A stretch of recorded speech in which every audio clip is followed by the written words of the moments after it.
Are carbs bad for your mental health? Well, not necessarily. I mean, blanket statements like carbs are good or carbs are bad are often misleading and incorrect. But similarly, if I were to say that ketogenic therapy is a powerful treatment for serious mental illnesses like bipolar disorder, schizophrenia, or major depression, that's not the same as saying carbs are bad for our brains. But they can be in certain situations. So let's dig deeper into the concept of carbs being good or bad and what that may mean for mental health. Welcome to Metabolic Mind, a nonprofit initiative of Bazooki Group, transforming the study and treatment of mental disorders by exploring the connection between metabolism and brain health. Thank you for joining us on this journey. So for starters, we have to acknowledge not all carbs are the same, and how people respond to carbs isn't the same from person to person. So as with almost any medical intervention, the impact will differ from person to person if you're removing carbohydrates or adding carbohydrates. But before we get into the details about all this, please remember, our channel is for informational purposes only. We're not providing individual or group medical or healthcare advice or establishing a provider-patient relationship.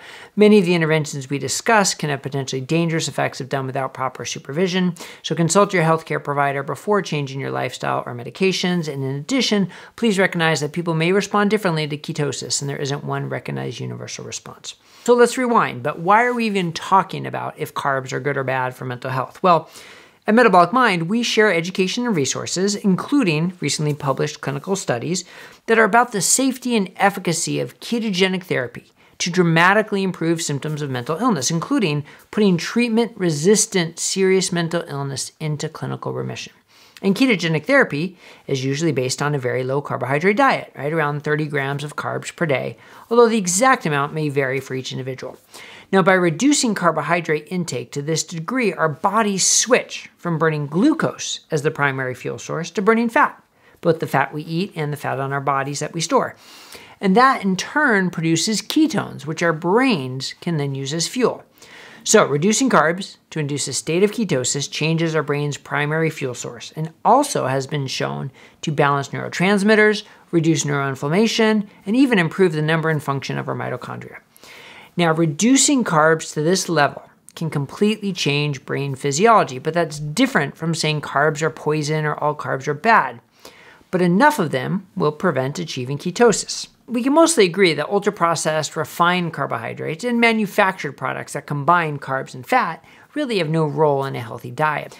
But many populations have lived long lives eating a majority of their calories from carbohydrates, with caveats, right? The carbs eaten by these long-lived populations tend to be natural, minimally processed, high-fiber carbs, so think veggies and fruit and legumes.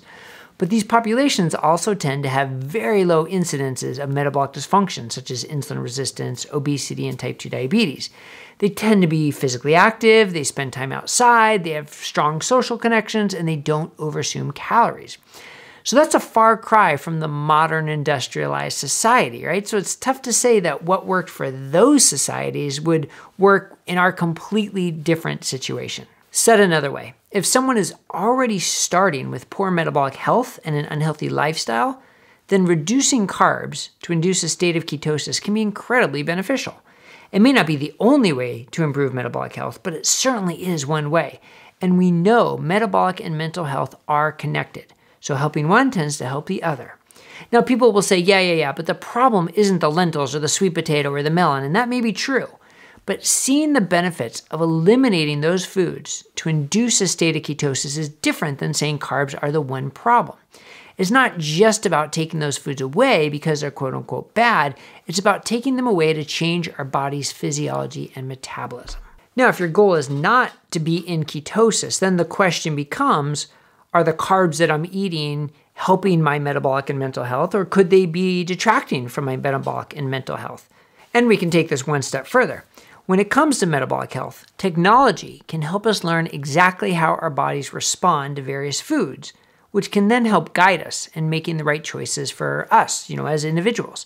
So continuous glucose monitors or CGMs are small devices about the size of a nickel that you can wear in your abdomen or the back of your arm, and they can show you nearly in real time how your blood sugar responds to what you're eating. Not how populations of people respond, which is where most of our nutritional data comes from, but how you respond. So do you do okay with lentils and sweet potato? Great. Or does your glucose go up to 180 and stay there for over an hour after your bowl of oatmeal? Well, that's not so great. And over time can probably lead to worsening insulin resistance and metabolic dysfunction. And it makes a difference because science shows that when the body is insulin resistant, the brain can also become insulin resistant, leading to inefficient energy production and cellular dysfunction. And this could present as, cognitive dysfunction or like dementia, or potentially even as symptoms of mental illness. Or even blood sugar peaks and troughs can lead to anxiety and irritability. So how our bodies metabolize carbs and sugar can directly affect our mental health. Now, one more caveat. When it comes to how we metabolize carbs, things may also change over time. So as someone improves their metabolic health, they may be able to better tolerate foods they previously couldn't. So no, not all carbs are bad or poison, but we have to acknowledge that our bodies may not metabolize most carbs well when we are already experiencing insulin resistance and metabolic dysfunction. And if you want to try ketogenic therapy, you have to reduce your carbs, whether they're a problem or not. The issue is that if you want to change your body's physiology and try ketogenic therapy, you need to follow nutritional ketosis. Now, if ketosis isn't your goal, then it may be a good idea to learn how you respond to carbs individually and work with your healthcare team to design the diet most appropriate for you, which may be low carb, moderate carb, or even high carb, depending on the rest of your lifestyle and your metabolic health. So it's not so simple as to say carbs are good or carbs are bad. The context matters. Okay, so I hope that was helpful. If it was, please like and subscribe so you won't miss any of our future content. And please share this with anyone who you think may benefit from it. And also please leave a comment, as we would love to hear about your experiences. Thank you for watching. I'm Dr. Bret Scher, and we will see you here next time at Metabolic Mind, a nonprofit initiative of Bazooki Group.